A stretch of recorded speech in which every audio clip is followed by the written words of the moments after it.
మేము ఎన్నేళ్ళు మేము గాడుదలు వేసినాం అనుకుంటున్నాము. 14 ఏళ్ళు మేము కొనుక్కొని ప్లాట్లు కొనుక్కొని భూమిని కాపాడుకొని భూమిని నీటికి చేసుకొని పెట్టుకొని మేము ఏమంటే ఇప్పుడు చేపిదామంటే ఈ పండుగ లేదు, పండుగ పోనీది, పండుగ పోయినాక దీని రోడ్డు డెవలప్మెంట్ పుట్టుతామని ఉన్నాము.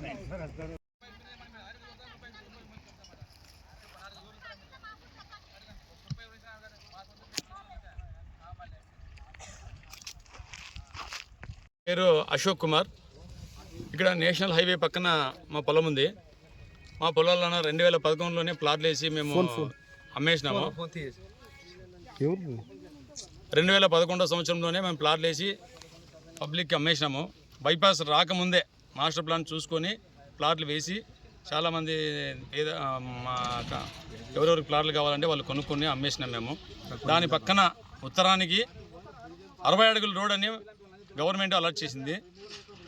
ఆ 60 అడుగుల రోడ్లోన 2011 నుంచి మేము దాన్ని కాపాడుకుంటూ అందరికీ ఉపయోగపడాలనే ఉద్దేశంతోనే మేము దాన్ని నీటికి చేసుకుంటూ ఇన్ని రోజులు కాపాడుకుంటూ వస్తుంటే ఈరోజు ఒక బీజేపీ అధ్యక్షుడు నేను ఈ భూమి ఇది ప్రజలకి నేను ఇవ్వాలని అనుకున్నానండి అని వచ్చి మా భూమిలో అడుగుపెట్టి దౌర్జన్యంగా రాళ్ళు బతి బీజేపీ జెండాలు బాతున్నాడండి.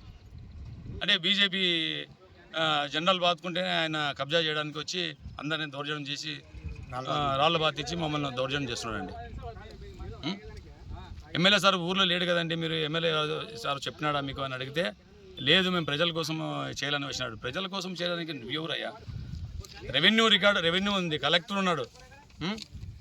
ఈయన వచ్చి ఇది గవర్నమెంట్ భూమి అని చెప్పేసి ఆయన వచ్చి రాళ్ళు బాతిచ్చి దౌర్జన్యంగా చేస్తున్నాడు అండి. మేము వచ్చి దాన్ని ఇది పద్ధతి కాదండి, ఇది మేము అడ్డుకున్నాము. ఇది మాకు 60 అడుగుల రోడ్ అని గవర్నమెంటే అలాట్ చేసింది. లైన్ హెచ్టీ లైన్ ఉంది దీనిపైన హెచ్టీ లైన్ కింద ప్లాట్లు ఇవ్వకూడదని గవర్నమెంట్ అలాట్ చేసింది.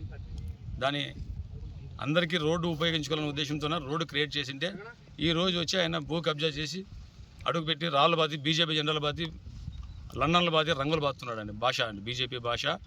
ఆయన పేరు రఘు అని ఇంకొక ఆయన వైఎస్ఆర్సీపీ కాలనీలో ఉంటాడు ఆయన, ఆలూరు రోడ్లోన. ఇది మంచి పని కాదండి భాష, ఇది తప్పకుండా అని చెప్పేసి రాళ్ళు తీసేయని మీరు అని వాళ్ళకి విన్నవించినాను. ఎప్పుడు తెలిసిందని ఇది మాకు ఈరోజు 14వ తారీఖు కదా, ఈరోజు 14వ తారీఖు మధ్యాహ్నం 12 గంటలకు మాకు మా వాళ్ళు ప్లాట్లు చూడడానికి వెళ్తే అన్న ఇక్కడ ఎవరో రాళ్ళు బాతున్నారు బీజేపీ వాళ్ళు, లండన్లో బాతుకొని భూమి కబ్జా మాది భూమి అని చెప్పేసి గవర్నమెంట్కి అని చెప్పేసి వాళ్ళు వచ్చి దౌర్జన్యం చేస్తున్నారండి. సర్వే నెంబర్ ఎంత? Survey number 209A. ఎంత ఉందన్న? ఎక్స్టెంట్ ఎంత? 2 ఎకరా 95 సెంట్లు. ఈ ఓపెన్ సైట్ మాత్రం రోడ్డుకి ఎంత తక్కువ ఎంత ఉంది? రోడ్డుకి అంతా కూడా కరెక్ట్గా మొత్తం ప్లాట్ 1 ఎకరా 95 సెంట్లో 209Aలో ప్లాట్లు వేసినాము. 210 వచ్చేసి సర్వే నెంబర్లోన గవర్నమెంటే హెచ్టీ లైన్ పోయినందువల్ల గవర్నమెంటే రోడ్ అలాట్ చేసింది. ఇప్పుడు హెచ్టీ లైన్ పోయిన దాంట్లో రాళ్ళు పాతున్నారా? మీ ప్లాట్లో వచ్చి రాళ్ళు పాతున్నారు? హెచ్టీ లైన్ పోయిన దాంట్లో రాళ్ళు పాతి మా ప్లాట్లకు ఆనుకొని రాళ్ళు పాతున్నారు. మాకు రోడ్డు లేకుండా మా ప్లాట్లకు ఆనుకొని మా ప్లాట్ల వరకు ముందుకు వచ్చి రాళ్ళు పాతేసినారు వాళ్ళు. అంటే మీ ప్లాట్లకి దీంట్లోనే రోడ్డు ఉంది? మా ప్లాట్లకి దీంట్లో రోడ్డు ఉంది. గవర్నమెంట్ రోడ్డు ఇది అందరికీ ఉపయోగం, మాకు ఒక్కరికే కాదు. 60 అడుగుల రోడ్డు అందరికీ ఉపయోగించుకోవాలి అనే ఉద్దేశంతో గవర్నమెంట్ అప్పుడు అలాట్ చేసింది. మా పొలం మరి అప్పుడు గవర్నమెంట్కి మేము అప్పుడు ఇవ్వలేదు. మేము మరి ఇప్పుడు మీరు వచ్చి మాట్లాడితే ఏం చెప్తున్నారు వాళ్ళు? ఏం చెప్తారండి, మాది తప్పైందండి, మేము తీసేస్తాంలేండి రాళ్ళు అని చెప్పేసి రాళ్ళు అంతా తీసేసినారండి. తీస్తున్నారు, తీసేసి మేము వెళ్తాంలేండి అని చెప్తున్నారండి. దీనిపైన రెవెన్యూ వాళ్ళకి కానీ పోలీసు వాళ్ళకి కానీ కంప్లైంట్ ఏమి ఇవ్వలేదండి. ఫస్ట్ అందుకే మీడియాని పిలిపిస్తున్నాము. మీడియాని పిలిపించి ఒకసారి తెలిపితే ఊరంత మందికి కూడా తెలుస్తుంది కదా, జనాలకు తెలుస్తుంది కదా అనే ఉద్దేశంతో మీడియాని పిలిపించి ప్రెస్ మీట్ పెట్టిస్తున్నాం. మీ పేరు సార్? నా పేరు అశోక్ కుమార్.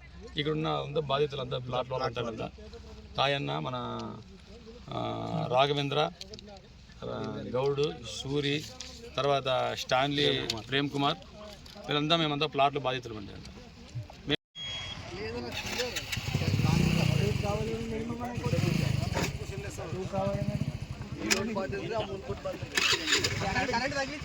వచ్చింది ఎంఆర్ఓ వచ్చింటే